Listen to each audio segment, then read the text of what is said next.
시어머니 간병 10년, 내겐 남은 것이 아무것도 없습니다. 영상은 끝까지 들어보셔야 이해가 됩니다. 절대 중간에 넘기지 마세요. 나는 올해 69이다. 아주 오랜 시간 동안 며느리라는 이름으로만 불려왔다. 이제야 뒤늦게 내 목소리를 꺼내지만 이 이야기 속에는 서러운 눈물과 숨겨두었던 한숨, 그리고 아무에게도 말하지 못했던 나의 고백이 담겨 있다. 누군가에게 들려주지 않으면 영영 사라져버릴 것 같아서 또 같은 고통을 겪는 누군가에게 작은 위로가 될 수 있기를 바라면서 오늘 이렇게 긴 숨을 내쉬듯 조용히 이야기를 시작한다. 23이던 해 나는 중매로 남편을 만났다. 그는 말수가 적었지만 성실했고 어른들 말씀을 잘 따르는 사람이었다. 우리 집에서는 그를 믿음직한 사위감이라 여겼고 나는 부모님의 뜻을 거역할 생각도 다른 꿈을 꿀 시간도 없이 결혼 준비에 뛰어들었다. 당시엔 사랑이란 단어보다 가정이란 단어가 더 중요하게 들리던 시절이었다. 시댁살이를 당연하게 받아들였고 결혼식이 끝나기가 무섭게 시어머니와 한 집에서 살기 시작했다. 처음 몇 달은 괜찮았다. 시어머니는 겉으로 다정했고 나는 모든 것을 배우는 입장이었으니 시키는 대로 열심히 했다. 새벽마다 일어나 밥을 하고 김치를 담그고 마당에 나가 장독 뚜껑을 열어두는 일까지 잊지 않았다. 남편은 늘 칭찬 대신 침묵으로 일관했지만 나는 그의 무심함을 성격 탓으로 돌리며 마음을 다독였다. 말이 없는 대신 일로 보답하는 사람이겠지. 그 믿음이 깨지기까지 오래 걸리지 않았다. 결혼 2년 차 처사이를 가졌을 때부터 균열은 시작됐다. 입덧으로 고생하며 겨우겨우 밥상을 차리면 시어머니는 이 맛이 아니야. 다시 해와. 라고 말했다. 2번, 3번, 4번 밥상을 물리고 또 차리는 동안 내 몸은 숨 돌릴 틈 없이 지쳤다. 하지만 며느리는 참고 견디는 자리라고 배웠으니 서러움은 속으로 삼켰다. 아이가 태어난 뒤엔 더 큰 파도가 덮쳐왔다. 산후조리는 사치였다. 갓난아기를 등에 업은 채 시아버지 제사상을 차려야 했고 젖이 돌 때마다 땀 흘리며 부엌과 방을 오갔다. 남편은 우리 엄마가 원래 예민해라는 말만 반복했다. 그의 태도는 점차 무관심에서 당연함으로 변했다. 시간은 흘러 시아버지가 심장마비로 세상을 떠났다. 시어머니는 남편에게 의지하기보다 내 손길을 더 많이 찾았다. 내가 믿을 사람은 며느리 너뿐이야. 그 말은 겉으론 사랑 같았지만 실상은 족쇄였다. 시아버지의 장례를 치르고 난 뒤 집안 책임은 오롯이 내 몫이 됐다. 남편은 승진을 이유로 더 늦게 귀가했고 시어머니는 사소한 일에도 나를 불렀다. 잠든 아기를 내려놓고 겨우 눈을 붙이면 장독에 된장 꺼내라는 외침이 들렸다. 내 이름은 사라지고 얘 또는 너가 대신했다. 그런 날들이 겹겹이 쌓여 10수년이 흘렀다. 아이들은 자라 학교에 다녔고 나는 학교 행사에도 제대로 가지 못했다. 운동의 날에 교문 앞에서 울던 딸의 얼굴을 떠올릴 때면 아직도 가슴이 저며온다. 딸은 그때 작게 속삭였다. 엄마, 나도 엄마랑 사진 찍고 싶었어. 그 말을 듣고도 나는 시어머니 눈치 때문에 곧장 집으로 뛰어가야 했다. 행여 점심시간이 늦어질까봐, 혹시 마당에서 부르는 소리를 못 들을까봐. 그러던 어느 겨울 시어머니가 갑자기 쓰러졌다. 뇌졸중이었다. 병원 복도에서 의사가 말했다. 오른쪽 반신이 마비됐습니다. 장기 요양을 고려하셔야 합니다.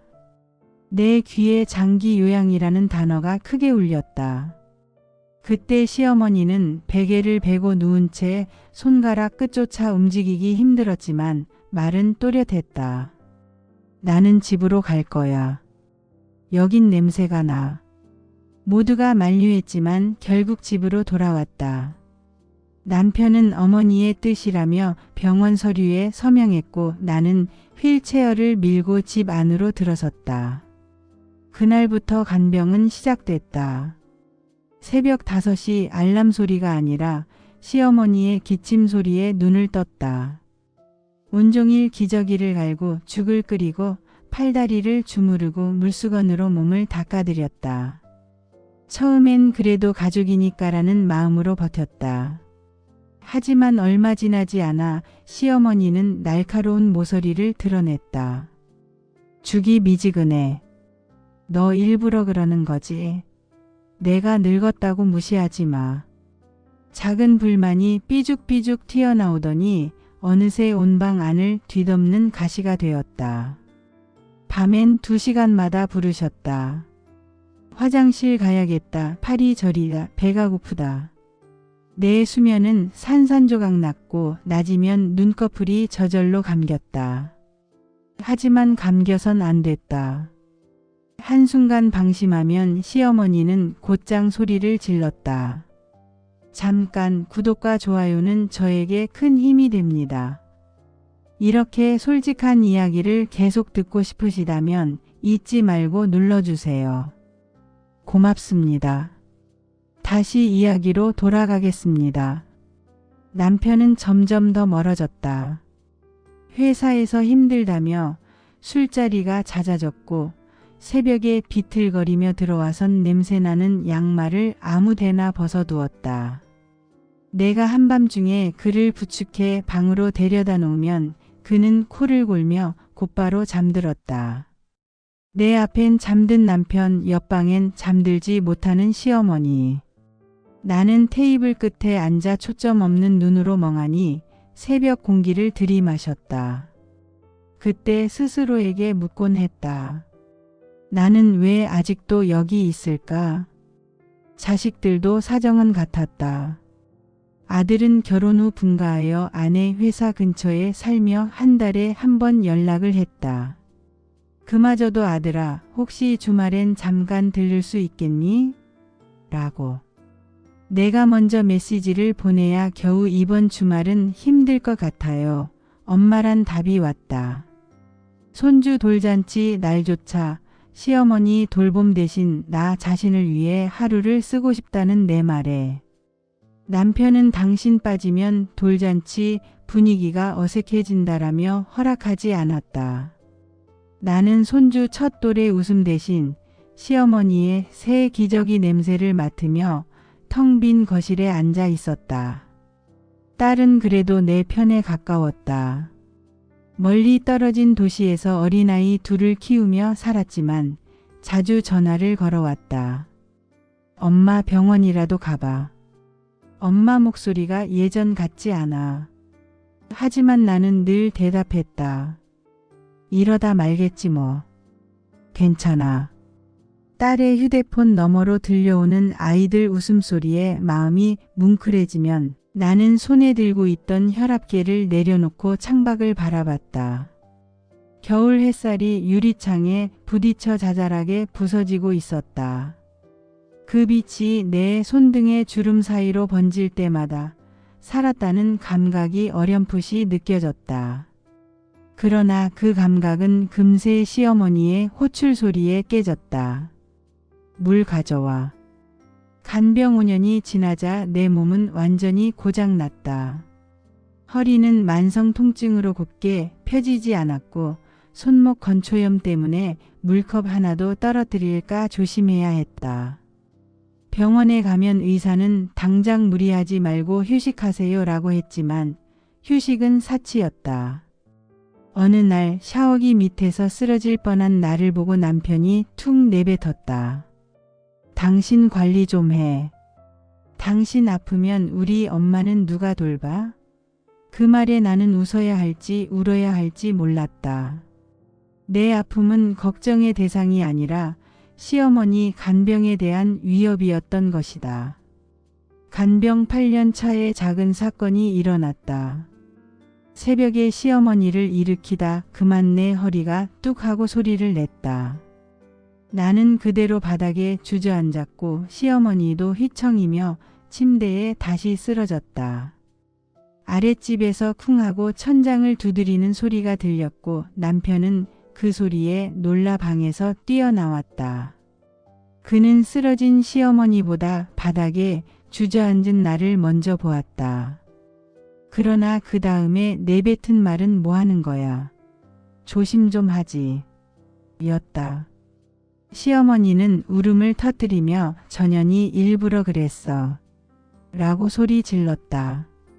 그때 내 몸보다 마음이 먼저 부서지는 소리를 들었다. 나는 벽에 기대어 겨우 일어나면서도 죄송합니다 라는 말밖에 할 수 없었다. 허리 통증은 그 뒤로도 계속됐다. 하지만 여전히 쉬지 못했다. 파스 냄새가 집안에 배어들었고 물수건을 짜는 손은 매일 떨렸다. 그러던 어느 날 밤 나는 부엌 식탁에 엎드린 채 잠이 들었다. 꿈인지 현실인지 모를 그 틈에서 시어머니가 내 이름을 불렀다.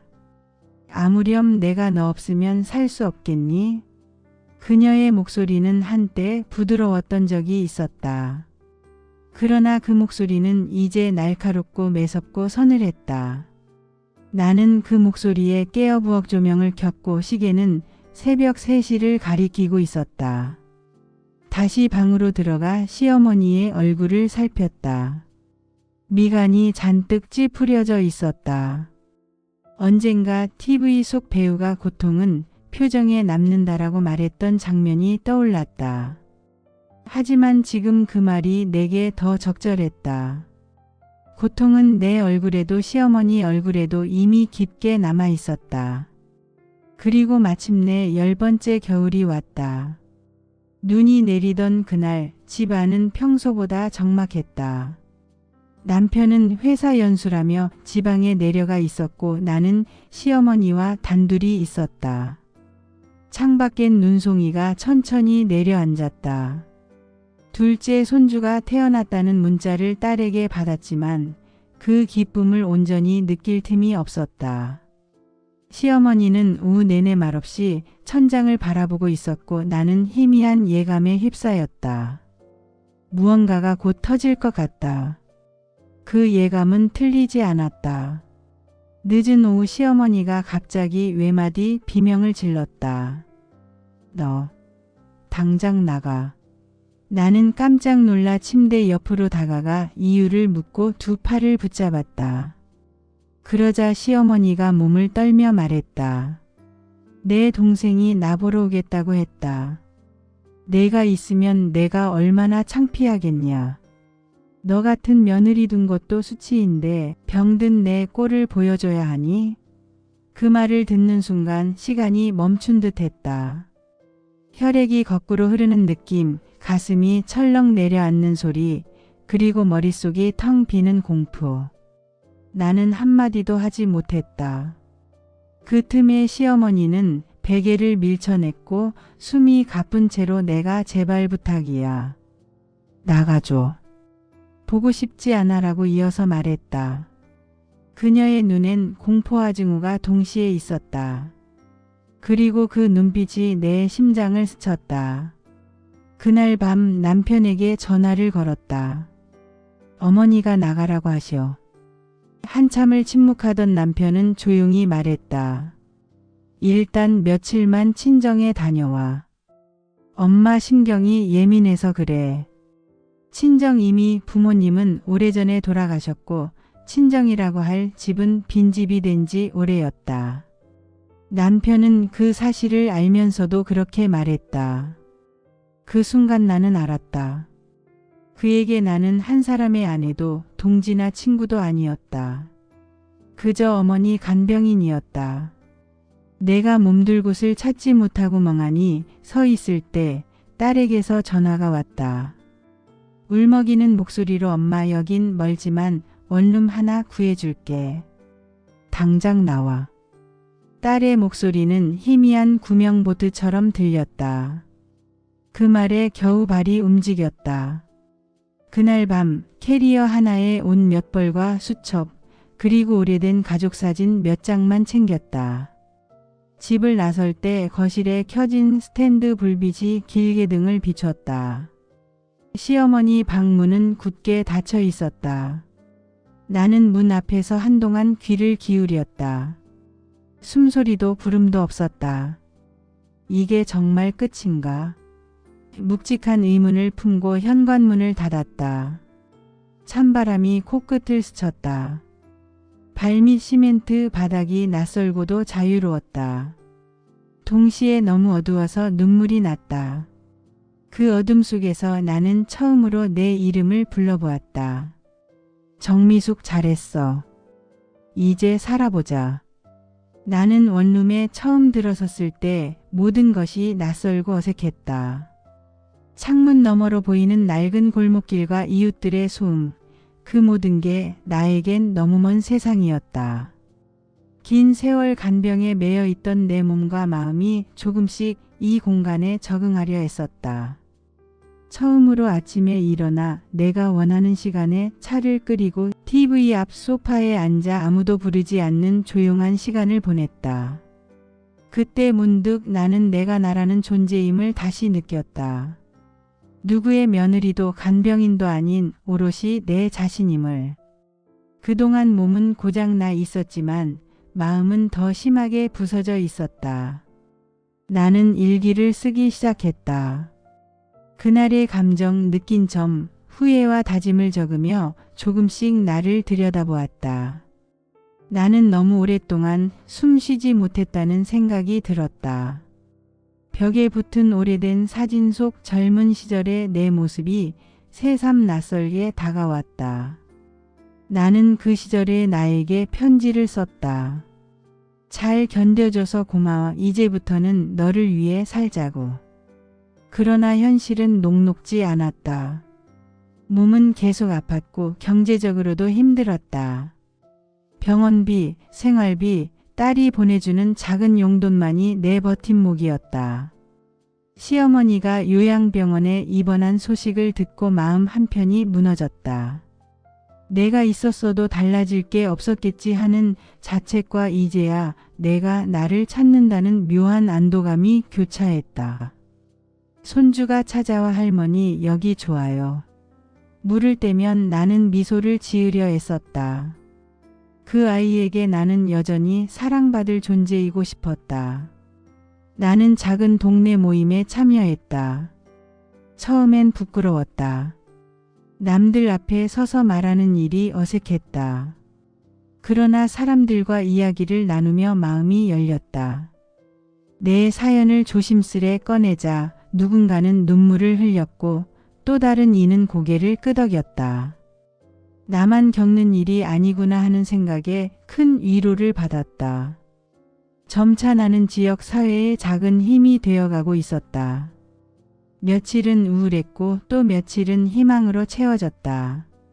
나는 요가를 배우고 건강을 챙겼다. 움직임이 적었던 몸이 조금씩 풀리자 마음도 한결 가벼워졌다. 나는 다시 꿈을 꾸기 시작했다. 손주와 함께 여행 가기, 좋아하는 꽃을 심기, 옛 친구들을 만나기 같은 작고 소중한 꿈들이었다. 나는 그 꿈들을 하나하나 적어가며 그리움과 기대 사이에서 웃었다. 남편과의 연락은 거의 끊겼다. 몇 번 전화했지만 그는 시큰둥했고 나는 더 이상 기대하지 않았다. 대신 딸과 손주가 나의 새로운 가족이 되었다. 그 사랑에 나는 감사하며 하루하루를 살았다. 때론 외롭고 힘들었지만 나는 스스로를 위로하고 보듬었다. 이제 나는 말할 수 있다. 나도 행복할 자격이 있다고. 세월이 나를 망가뜨렸지만 나는 다시 나로 돌아왔다. 아직도 힘든 날이 있지만 나는 내일을 향해 한 걸음씩 걸어가고 있다. 이 이야기를 듣는 당신도 혹시 지금 누군가를 위해 자신을 잃어가고 있다면 기억하길 바란다. 당신 자신을 먼저 사랑해야 한다고. 나는 원룸에서 생활하며 처음 맞은 겨울이 가장 힘들었다. 추운 바람이 창문 틈새로 들어와 피부를 스쳤고 난방비를 아끼려 두꺼운 옷을 여러 겹 껴입어야 했다. 그때마다 몸이 아픈 건 단순한 육체적 고통이 아니라 마음의 쓸쓸함 때문이라는 걸 깨달았다. 한동안 밤이면 눈물이 멈추지 않았다. 누구에게도 기대지 못하고 홀로 견뎌야 한다는 외로움이 너무 컸다. 하지만 그 외로움은 곧 내게 중요한 진실을 알려줬다. 나 자신과 마주할 시간이 온 것이다. 매일 일기를 썼다. 그날 느낀 슬픔과 분노, 후회와 그리움을 마치 친구에게 이야기하듯 솔직하게 적었다. 시간이 지날수록 일기는 나의 치료제가 되었고 글을 쓰며 나는 점차 마음의 문을 열기 시작했다. 문득 오래된 사진첩을 꺼내 들여다보았다. 젊고 건강하던 시절에 내가 환하게 웃고 있었다. 그 얼굴이 낯설면서도 너무 그리웠다. 이제부터라도 그 사람을 다시 만나야겠다 마음먹었다. 새로운 일상을 만들기 위해 가까운 도서관과 카페를 자주 찾았다. 책을 읽고 사람들과 짧은 대화를 나누면서 나는 잊었던 사회성을 조금씩 회복해 갔다. 어느 날 동네 주민 모임에서 비슷한 경험을 한 사람들과 만났다. 그들은 내가 말하지 못했던 고통을 알고 있었고 내 이야기에 귀 기울여 주었다. 눈물이 흐르기도 했고 때로는 서로를 격려하며 웃기도 했다. 나는 그들과 함께하는 시간에서 처음으로 진정한 위로를 느꼈다. 딸과 손주가 자주 찾아왔다. 손주는 할머니 품에 안겨서 할머니 냄새 좋아라고 말해 주었다. 그 말은 나를 얼마나 살게 했는지 모른다. 나는 그 사랑을 마음 깊이 간직하며 다시 한번 가족의 의미를 생각했다. 이제 나는 내가 원하는 방식으로 사랑하고 사랑받기로 했다. 남편과의 관계는 완전히 끊겼지만 나는 오히려 그가 아닌 내 삶을 선택했다. 건강을 돌보기 시작했다. 간병 때문에 무시했던 내 몸을 다시 바라보았다. 요가와 산책을 하며 체력을 회복하고 병원을 꾸준히 다니면서 내 상태를 점검했다. 몸이 좋아지자 마음도 한결 가벼워졌다. 나는 다시 웃었고 친구들을 만나고 때로는 혼자 여행도 계획했다. 내 삶의 중심이 나 자신임을 깨달은 순간 그동안 쌓였던 아픔이 조금씩 사라졌다. 나는 이제 나를 지키는 법을 배웠다. 과거의 상처도 현재의 어려움도 모두 내 일부임을 인정하고 그럼에도 불구하고 앞으로 나아갈 용기를 가졌다. 이 이야기를 듣는 분들께도 전하고 싶다. 당신이 누구를 돌보느라 지쳐 있다면 자신을 먼저 돌봐야 한다고. 그래야만 진짜 사랑이 시작될 수 있다고. 이것이 나의 두 번째 인생, 그리고 새로운 시작이다. 지금 이 순간에도 고통받는 이들이 있다면 이 이야기가 작은 힘이 되길 바란다. 나는 계속 걸어간다. 나답게 나로서.